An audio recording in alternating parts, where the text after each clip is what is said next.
Uh, habari ndugu Mtanzania mwenzangu.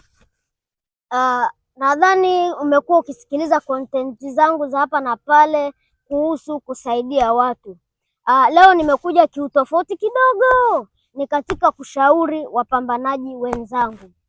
Bwana, hakuna hata siku moja utasikia hela zimedondoka tu from nowhere na zikakusaidia aidha kununua kiwanja au kujenga au kununua hata nyumba.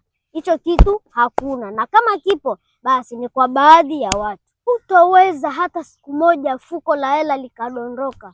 Kwa hiyo cha msingi hicho unachokipata, kwa mfano tuseme kama unataka kujenga labda ni nyumba, kiwanja labda unacho, ni bora kanunua tofali kidogo kidogo kidogo kidogo kidogo kidogo. Umepata kiasi fulani umenunua, umemaliza tofali, umepata tena kiasi fulani umenunua, labda kama ni kokoto, mchanga. Mwisho wa siku unajikuta kwamba umetimiza material ya kujenga nyumba yako. Natafuta tu labda hela ya fundi na vitu vingine vidogo vidogo, tayari unasimamisha. Lakini mtu anapokuona anajua basi labda kuna siku hela zilikudondokea nyingi, lakini kumbe sio, ni mipangilio yako tu ya maisha, na unachokipata kidogo unajaribu kufanya saving.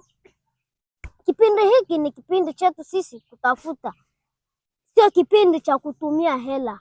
Kwa mtu mwenye akili timamu, kama unajua kabisa mbeleni unahitaji uishi vizuri, basi kipindi hiki ni kipindi ambacho unatakiwa ujibane, utafute hela, uwekeze miradi huku na huku na huku na huku na huku, ili uko baadaye ikusaidie kukupa hela. Siku ukiamua sasa naanza kula kile nilichochuma, kurudi nyuma, we kazi yako ni kuchukua hapa, mara umeweka biashara hii nakupa hela, umefungua biashara hii nakupa hela. Mwisho wa siku wewe maisha yako ni mazuri. Lakini ukianza kula sasa hivi, kila unachokipata uko mbeleni utaanza kusumbua watu.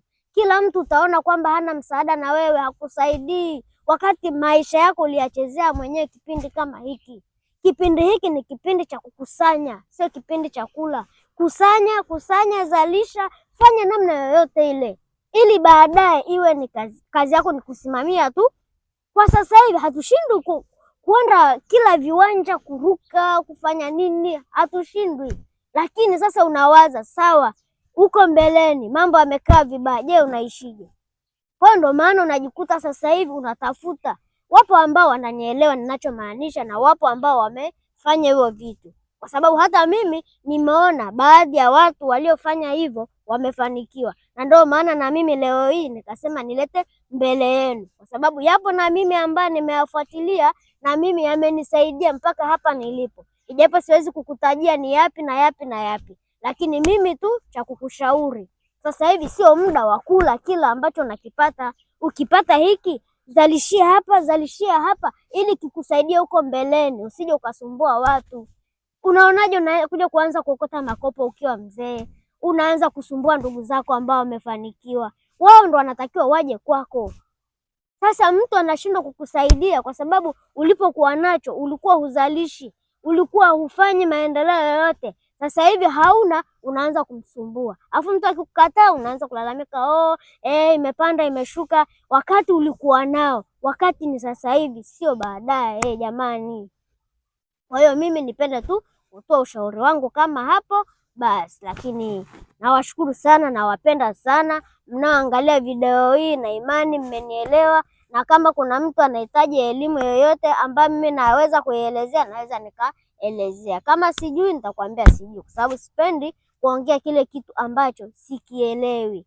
Kwa hiyo karibuni sana kwa maswali, kwa ushauri pia natoa.